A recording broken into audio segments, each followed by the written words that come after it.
Hey everybody, today we're going to talk about analog circuits. We've talked about input devices before. We've talked about discrete input devices. The input devices we're going to talk about today are analog input devices. Our discrete input devices, if you'll remember, are things such as push buttons and limit switches. When we talk about our analog input devices, the first one that comes to mind is a potentiometer. A potentiometer, same thing as a speed pipe. It's a variable resistor. So what it'll be doing is your resistance will be changing. I have one right here. Your resistance will be changing as you change the position of your switch.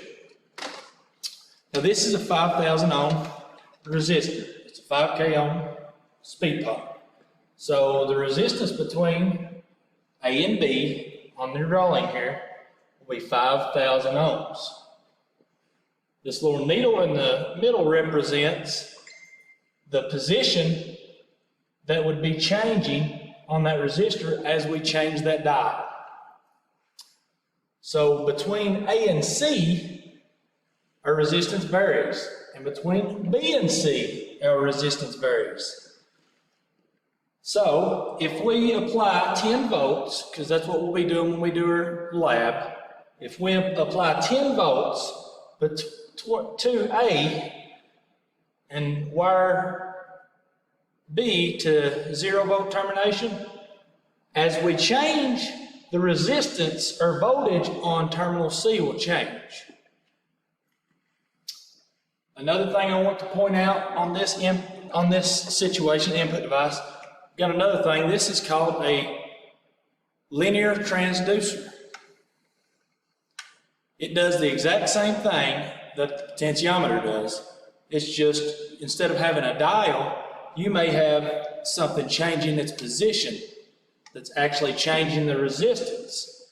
What's inside these are wire wound up in coils. And you have that dial, this needle, so to speak, running back and forth on that wire windings, changing the resistance as it goes.